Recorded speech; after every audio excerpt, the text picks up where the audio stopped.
Praise the Lord, praise the Lord, praise the Lord. അനുഗ്രഹീതമായ നല്ല പ്രഭാതം. മോണിമന്ന സന്ദേശങ്ങളിലൂടെ എഫേസ്യ ലേഖനം നമുക്ക് പഠിക്കുവാൻ കഴിഞ്ഞ ചില ദിവസങ്ങളായിട്ട് കർത്താവ് കൃപ നൽകി തന്നുകൊണ്ടിരിക്കുന്നു. ഒന്നാം അധ്യായത്തിൽ പൗലോസിൻ്റെ വിലപ്പെട്ട ഒരു പ്രാർത്ഥനയാണ് നമ്മൾ പഠിച്ചു തുടങ്ങിയത് ഇന്നലെ. അത് നിമിത്തം ഞാനും നിങ്ങൾക്ക് കർത്താവായ യേശുവുള്ള വിശ്വാസത്തെയും സകല വിശുദ്ധന്മാരോടുള്ള സ്നേഹത്തെയും കുറിച്ച് കേട്ടിട്ട് നിങ്ങൾക്ക് വേണ്ടി ഇടവിടാതെ സ്തോത്രം ചെയ്ത് എൻ്റെ പ്രാർത്ഥനയെ നിങ്ങളെ ഓർത്തും കൊണ്ട്. ഇത്രയുമാണ് നമ്മൾ ചിന്തിച്ചത്. 3 പദങ്ങൾ. ഒന്ന്, നമുക്കെന്താ വേണം? സകല വിശുദ്ധന്മാരോടും സ്നേഹം ഉണ്ടായിരിക്കണം, വിശ്വാസം ഉണ്ടായിരിക്കും, കേട്ടോ. 2, ഇടവിടാതെ സ്തോത്രം ചെയ്യാൻ കഴിയണം. അതിൻ്റെ ഉദാഹരണ സഹിതം നില ഞാൻ പറയാനിടയായിത്തീർന്നു അല്ലേ. 3-മത്തത്, നമ്മുടെ പ്രാർത്ഥനയിൽ അവരെ ഓർക്കണം കേട്ടോ. നമ്മുടെ ദൈവം നമ്മളെ ഓർക്കുന്ന ദൈവം, പക്ഷെ നമ്മളും ചിലരെ പ്രാർത്ഥനയിൽ ഓർക്കാനിടയായിത്തീരും. അടുത്തൊരു പദമാണ് നമ്മൾ ഇന്ന് ചിന്തിക്കുന്നത്. അതിൻ്റെ 17-മത്തെ വാക്ക്, നിങ്ങളെ ഓർത്തും കൊണ്ട് നമ്മുടെ കർത്താവായ യേശു ക്രിസ്തുവിൻ്റെ ദൈവവും മഹത്വമുള്ള പിതാവുമായവൻ നിങ്ങൾക്ക് തന്നെക്കുറിച്ചുള്ള പരിജ്ഞാനത്തിൽ ജ്ഞാനത്തിൻ്റെയും വെളിപ്പാടിൻ്റെയും ആത്മാവിനെ തരേണ്ടതിനും. ജ്ഞാനത്തിൻ്റെയും വെളിപ്പാടിൻ്റെയും ആത്മാവ്. എന്തോ ജ്ഞാനം എന്ന് പറയുന്നത്? അത് ഈ ലോകത്തിലെ ജ്ഞാനമല്ല. ഈ ലോകത്തിലെ ജ്ഞാനം എപ്പോഴും നമ്മളെ ഭൗതിക കാര്യങ്ങളിൽ ഉത്സാഹിപ്പിക്കുന്നതാ, ഭൗതിക കാര്യങ്ങളിലേക്ക് പ്രലോഭിപ്പിക്കുന്നതാ. എന്നാൽ ഞാൻ പറയാം, ഉയരത്തിലെ ജ്ഞാനം അത് നമ്മുടെ മേൽ വീണ് കഴിഞ്ഞാൽ പ്രിയരെ, പിന്നെ നമ്മൾ കർത്താവിന് വേണ്ടി മാത്രമേ ഓടത്തുള്ളൂ. കർത്താവിൻ്റെ ആ സാക്ഷ്യം, ആ ദൗത്യ പൂർത്തീകരണത്തിലേക്ക് നമ്മൾ ഓടാനിടയായിത്തീരും. പൗലോസ് കാരാഗൃഹത്തിൽ കടന്നുകൊണ്ട് പ്രാർത്ഥിക്കുകയാണ്, നിങ്ങൾക്ക് തന്നെക്കുറിച്ചുള്ള പരിജ്ഞാനത്തിൽ ജ്ഞാനത്തിൻ്റെയും വെളിപ്പാടിൻ്റെയും ആത്മാവിനെ തരയണം. അതുമാത്രമാണോ? നിങ്ങളുടെ ഹൃദയദൃഷ്ടി പ്രകാശിക്കണം. അതൊരു സുപ്രധാനമായൊരു പദമാണ് കേട്ടോ. ഹൃദയദൃഷ്ടി എന്ന് പറയുന്നത് എന്തുവാണെന്ന് ചോദിച്ചാൽ ആത്മാവിൻ്റെ കണ്ണെന്നുള്ളതാണ്. അകക്കണ്ണെന്നൊക്കെ നമ്മൾ പറയത്തില്ലേ, അതാണ് ഹൃദയദൃഷ്ടി എന്ന് പറയുന്നത്. ഒരു ദൈവ പൈതലിൻ്റെ ഹൃദയദൃഷ്ടി പ്രകാശിച്ചാൽ ഒരിക്കലും അവൻ ഭൗതിക കാര്യങ്ങൾക്ക് വേണ്ടി ഓടത്തില്ല, അവൻ ആത്മാവിൽ ഓടാനിടയായി. പൗലോസിൻ്റെ ഹൃദയദൃഷ്ടി പ്രകാശിച്ചതാ. ദമസ്കോസിലേക്ക് കടന്നു വന്നപ്പോൾ സൂര്യനെ വെല്ലുന്നൊരു വെട്ടം തന്നെ അടിച്ചു. അവിടെ താൻ നിലത്ത് വീണു. കൈപിടിച്ച് നടത്തുന്ന ദമസ്കോസിലേക്ക് കൊണ്ടുവന്നു. അവിടെ വെച്ച് അനനിയാസ് തൻ്റെ കണ്ണിനെ തൊടുന്നു, കാഴ്ച പ്രാപിക്കുന്നു. അവിടുന്ന് അടുത്തൊരു പ്രകാശനം ലഭിച്ചിട്ട് അറബിയിലേക്ക് അങ്ങ് പോവുക. അവിടെ വെച്ചാ തൻ്റെ ഹൃദയദൃഷ്ടി ഭയങ്കരമായിട്ട് പ്രകാശിക്കുന്നു.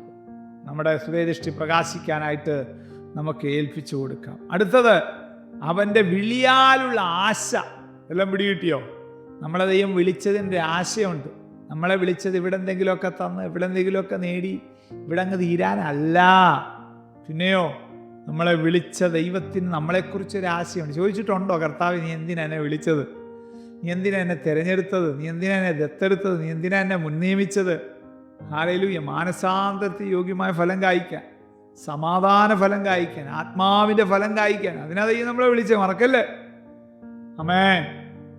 വിളിയാലുള്ള ആശ, വിളിയാലുള്ള ആശ, അത് തിരിച്ചറിഞ്ഞാലുണ്ടല്ലോ. കാരാഗൃഹത്തിൽ കിടന്നുകൊണ്ട് നമ്മൾ എഴുതും, കർത്താവിൽ സന്തോഷിച്ചു. അല്ലാതെ പരാതിയും പരിഭവവും നമ്മൾ പറയത്തില്ല. നമ്മളൊക്കെ പരാതിയും പരിഭവവും പറയുന്നത് ഒന്ന് ഡിസോർഡർ ആയിക്കഴിഞ്ഞാൽ അല്ലേ, എന്തെങ്കിലും ഒന്ന് ഡിസോർഡർ ആയാൽ നമ്മുടെ യഥാർത്ഥ തനി സ്വഭാവം വെളിപ്പെടും. പക്ഷെ പൗലോസ് നോക്കിയേ, റോമ മാലിന്യങ്ങളൊക്കെ വന്ന്, റോമ ജയിലിൻ്റെ മാലിന്യങ്ങളൊക്കെ വന്ന് അടിഞ്ഞുകൂടുന്ന എൻ്റെ തൊട്ടടുത്തൊരു കുടുസ് റൂമിൽ ഇരുന്നുകൊണ്ട് ഈ മനുഷ്യൻ എഴുതുക, കർത്താവിൽ സന്തോഷിച്ചു, നിങ്ങളുടെ ഹൃദയദൃഷ്ടി പ്രകാശിക്കട്ടെ, അവിടുത്തെ വിളിയാലുള്ള ആശ തിരിച്ചറിയട്ടെ, വിശുദ്ധന്മാരിൽ അവൻ്റെ അവകാശത്തിൻ്റെ മഹിമാധനം. അയ്യോ, അത് ഭയങ്കരവാ. എന്തുവാ? അത് നമ്മുടെ നിത്യതയാ ദൈവമക്കളെ, അവിടുത്തെ മഹിമാധനം. അത് അപ്രമേധനമാണ്. ഇത് ഈ ഭൂമിയിലെ സമ്പത്തൊന്നും അല്ല, അത് സ്വർഗം തൻ്റെ മണവാട്ടിക്ക് വേണ്ടി ഒരുക്കി വെച്ച ദിവ്യമായ സമ്പത്താ. ഹല്ലേലൂയ. അവൻ്റെ അവകാശത്തിൻ്റെ മഹിമാധനം ഇന്നതെന്ന്. അവൻ്റെ ബലത്തിൻ വല്ലഭത്വത്തിൻ്റെ വ്യാപാരത്താൽ വിശ്വസിക്കുന്ന നമുക്ക് വേണ്ടി വ്യാപരിക്കുന്ന അവൻ്റെ ശക്തിയുടെ അളവറ്റ വലിപ്പം. മനസ്സിലായോ? അളവറ്റ വലിപ്പം എന്ന് പറഞ്ഞാൽ എന്തോ അളക്കാൻ പറ്റത്തില്ല ഈ ശക്തി. ഈ ശക്തിയുടെ ഒരു ചെറിയൊരു പൊടിയെങ്കിലും നമുക്ക് കിട്ടിക്കഴിഞ്ഞാൽ പിന്നെ നമ്മൾ അമാനുഷിക വ്യക്തിത്വങ്ങളായിട്ട് മാറുവാനിടയായി. നമ്മുടെ ജീവിതം പിന്നെ പഴയതുപോലെ ആയിരിക്കത്തില്ല. പൗലോസ് പ്രാർത്ഥിക്കുക, കർത്താവേ, ഞാൻ അമാനുഷിക ശക്തി ഞാൻ അനുഭവിക്കുന്നുണ്ട്, അമാനുഷിക ശക്തി ഞങ്ങൾ യാത്ര ചെയ്യുന്നുണ്ട്. പക്ഷേ ഇവർ അതൊന്നറിയണം. ഹല്ലേലൂയ. ബലത്തിന് വ്യാപാരത്താൽ വിശ്വസിക്കുന്നതിനും വ്യാപരിക്കുന്ന ദൈവശക്തിയുടെ അളവറ്റ വലിപ്പം അറിയേണ്ടതിനും പ്രാർത്ഥിക്കുന്നുണ്ടോ? എന്ന അദ്ദേഹത്തിലെ പ്രാർത്ഥനയായിരുന്നു. ഹമേൻ അറിയേണ്ടതിനും പ്രാർത്ഥിക്കുന്നു.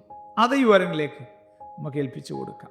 കരുണയുള്ള ദൈവമേ, സ്വർഗീയ നല്ല പിതാവേ, ഈ പ്രഭാതി ഞങ്ങളെ കേൾപ്പിച്ച തിരുവചന സന്ദേശത്തിന് മുമ്പിൽ സമ്പൂർണ്ണമായിട്ട് ഞങ്ങളെ താഴ്ത്തി സമർപ്പിക്കുന്നു.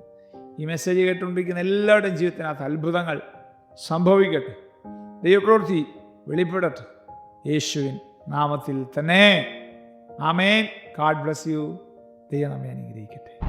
Praise the Lord. മോർണിംഗ് മന്ന സന്ദേശം ശ്രവിച്ചുകൊണ്ടിരുന്ന എല്ലാ ദൈവമക്കൾക്കും സ്നേഹവന്ദനം. പാസ്റ്റർ ബിനു വട്ടപ്പാറ. ഈ ദൈവവചന സന്ദേശങ്ങൾ തുടർമാനമായി ലഭിക്കുന്നതിനായി 9745600023 എന്ന വാട്സാപ്പ് നമ്പറിൽ ബന്ധപ്പെടാവുന്നതാണ്. നമ്പർ ഒരു പ്രാവശ്യം കൂടി ആവർത്തിക്കുന്നു: 97 45 60 00 23. ദൈവം നമ്മേവരെയും അനുഗ്രഹിക്കട്ടെ. God bless U.